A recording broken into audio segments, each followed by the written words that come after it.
Hey everybody, Rachel here from Rachthestamper.com. Today I'm going to show you how to make this really pretty card. This is another watercolor card. Shared this one with you. This is one where I was trying to fix it, but I ended up botching it up. But I think it looks really cool, so I think I may end up actually just adding a sentiment to this. But it has a couple steps. As you can see, we have watercolor. We have resist in the background where we picked up some of the watercolor, and then we also have gold. Now this gold is something that we used to carry. I'm sure you can probably find this or something very similar online. It is all-purpose ink. This is made by the same people that make Memento and all these other Cinco. So they make lots of cool products. We carried this for a while. We had Frost, Champagne, Copper, and this is the gold. So this has a ball in it, so you just want to make sure if you do have this, just shake it. You can use this many different ways. We're actually going to dilute ours with a little bit of water, but one thing I'm going to tell you is be careful because it does stain. You cannot get it off, especially if you are wearing something that you love. Change your shirt first. So base is Azure Afternoon, and this is a hot dog card. So it's 4 1/4 by 11, scored at 5 1/2. We have a layer of black. So that's 4 by 5 1/4. And then our watercolor is 3 3/4 by 5. So pretty much you're just layering these together. Now you do want to make sure you use a really good ink for this. So I would recommend VersaFine ink. It has much better detail pickup. Plus it's super black. The only thing is you do have to wait a little bit more for it to dry. So for this card, we have the Prairie Grass stamp set. That's what we're using, a large image. And then we are using 2 colors. So the Blueberry Bushel is more at the bottom, and then the Azure Afternoon is more at the top. So I'll show you that. So first we're going to begin with our watercolor because that is what is going to take the bulk of our time on this. So I have my ink, and this is what we used in class. So we're just going to use the same puddle. Same for the Azure Afternoon. You can always add a little bit of re-inker in there if you'd like, but there you don't really have to. Same as before, we're going to be using this large brush to basically paint our watercolor background. So just remember that if you want it to only be in a certain area, you don't want to paint the whole card. So if you want it to have like these little brush stroke streaks, kind of similar here, you want to just not go over the whole entire card base. You only want to let it in a swath of area, if that makes sense. So I'm going to just dip my brush, and we're going to just go over. But it's cool because you can get those little brush strokes if you are kind of intentional, I guess, with where you put your watercolor base. So now we're going to take our thinner brush. This is a number 8, and I'm going to just wet it. And I tend to like to do the bottom first. So I'm coming in here and I'm picking up a lot of the Blueberry Bushel, and I'm going to bring it over here to bleed up.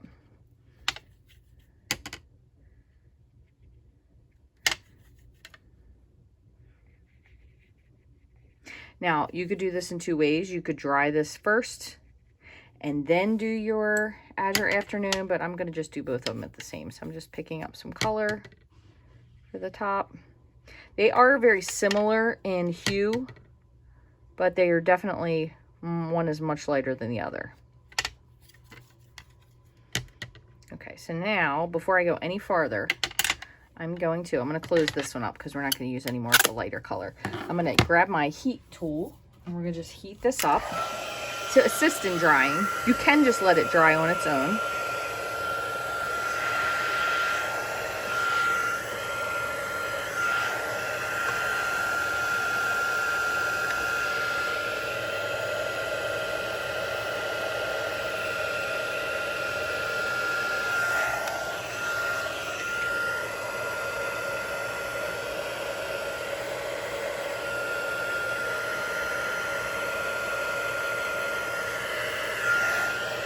You can move the water around as well, so that's something you want to do.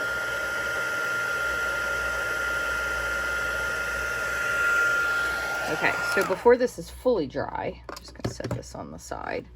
I'm going to come back in with my Blueberry Bushel. I'm just kind of adding some more color here, and I'm just going to add a little bit more color down here at the bottom. Now, that is just going to stay if that's what you do it. So, or how you do it, I guess I should say. So if you want it to move a little bit, you can go ahead and add just a little bit more water. Okay, I'm just going to rinse that off again. And you'll see why. I'm going to just grab definitely more color and just bring it in again. and it will help it to bleed a little bit more or bloom.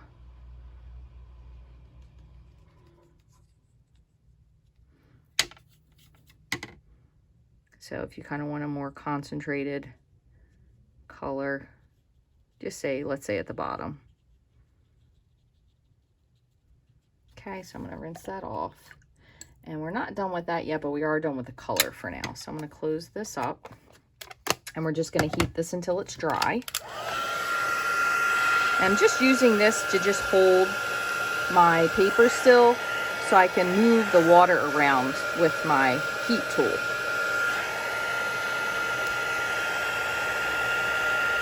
So if you want those little concentrated colors, you just kind of want to blow your wet color water around to one side, and it will tend to dry there, just like it is. All the water's evaporated. So now that it's dry, I'm going to just flip it and hit the back.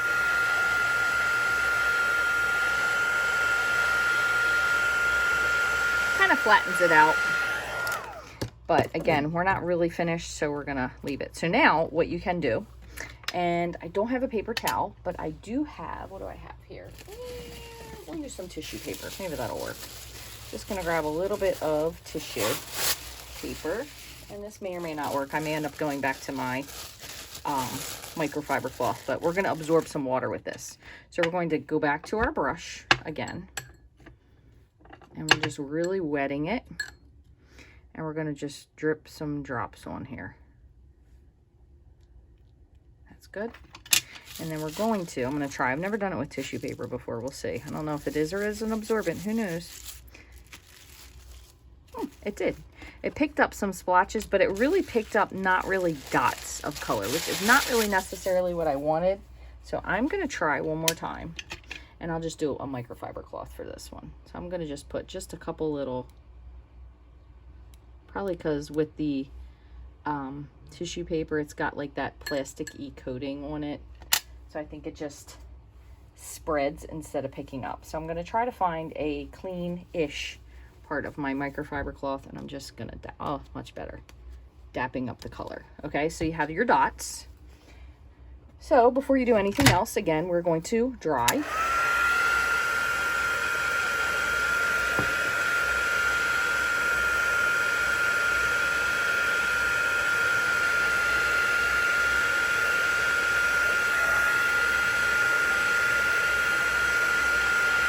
And you want to make sure now it is really dry, because you're going to add a whole nother layer of ink.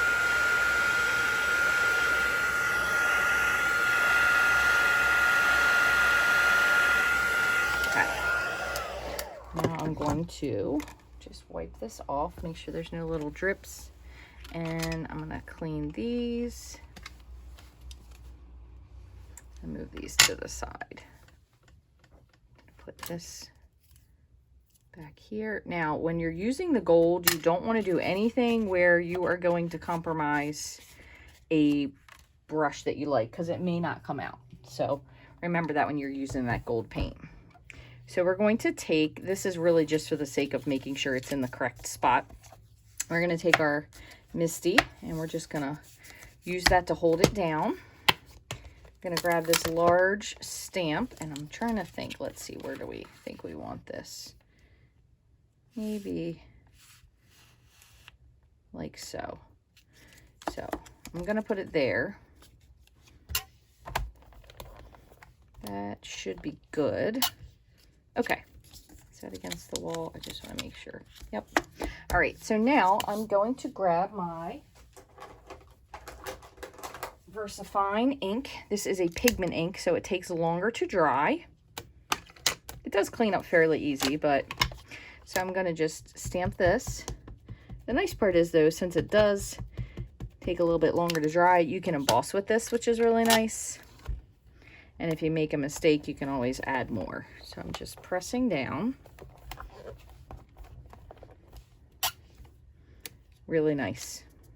Beautiful. The very first one I did, I accidentally did it on a different one. I stamped twice. This one I was trying to do a mirror image, but it didn't just work out quite as well, but I still think it's a nice card. I'm going to add it. So we have that. But the other thing we're going to do while we're here is we're going to add our sentiment. So I think, and again, this is still just a little bit, it will absorb faster because it is in a watercolor paper, but I'm just gonna clean this off really quickly, and then we'll add our sentiment here in case we need to stamp it more than once. So I'm going to just get a little bit of Stampin' Mist, clean this off. Even with the VersaFine ink, it does come pretty clean. And if I did this in my scrub, it probably would come cleaner, but this is good enough for now just to put away because we're going to use this for a couple other cards in this series. Just going to move this to the side, and then I'm going to just decide. So for this one, I used You Are Not Alone, which is from Comforting Thoughts. And I kind of thought like the prettiness of the card and just the straight line of the words is why I went with that. So I think I'm going to go with You're Not Alone. That's a really nice one. And I think I want to put it up at the top. I'm going to go like right here. Now, I don't have my other,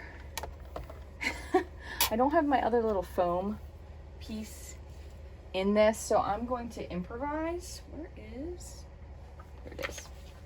I'm going to improvise by putting my little stack of papers underneath of this, because I have my foam mat. I just have no idea for some reason where it is. So I'm going to put this here. We'll see if we can get this to, oh, kind of picked up. I feel like it's not straight though, so we're gonna just try one more time.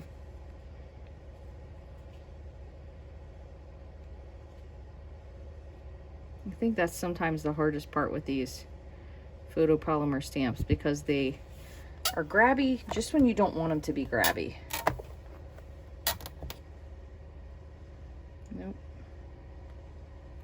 Yeah. I apologize, my friends. I know this is super annoying. If I had my mat, I'm like, put up here. No, I don't want to go rooting through stuff because that's just more annoying. In the meantime, what I'm going to do is I'm going to put this underneath because this will take up a little bit more space.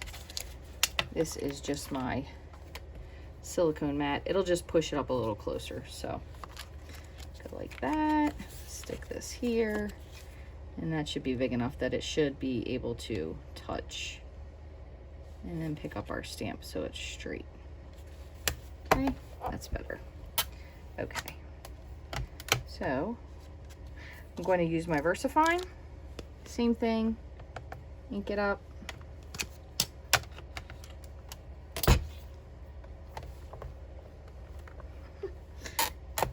It's like just not quite there. Oh, that's pretty good. That's good enough. We're not going to mess with it. But for the second one, because I do have another one of these, I'm just going to stack two. So for my other card, it doesn't have that problem. We'll see. I don't know if this is going to line up exactly the same. That looks pretty good. So I'm going to just ink this where it is, and then I'll show you how to add the gold. Much better. Must find my foam mat.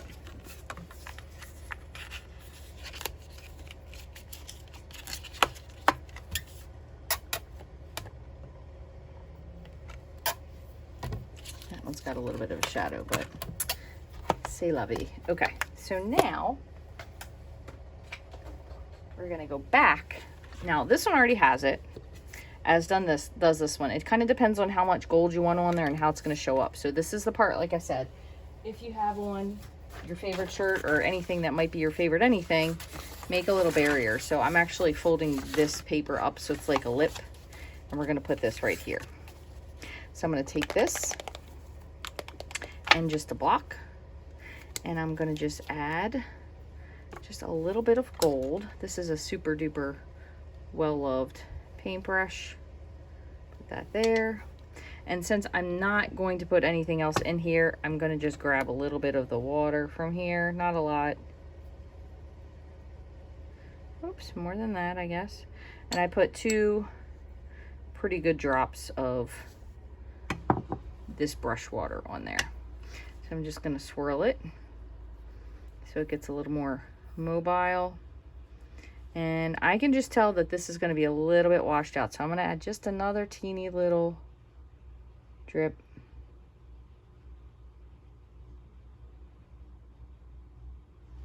You really don't, oh, you definitely don't need that much. But you want it to move. So you do want it liquidy, but the more water you have, the less gold it will be. So I'm going to just pick this up. I'm kind of rolling my brush in it. So one other thing, if you wait, let me move this out of the way. If you wait to let it dry, you will have much better drops than if you dry it with a heat tool.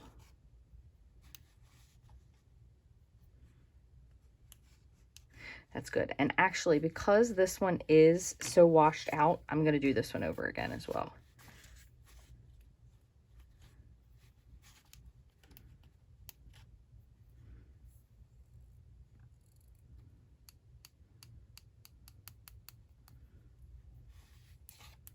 So this, I'm going to rinse in the sink because I don't want it to get stuck in this bowl, which has had. And this one, I'm going to just wipe off onto my microfiber cloth. And this cloth is really, really cheap and old. So there you go, completely clean.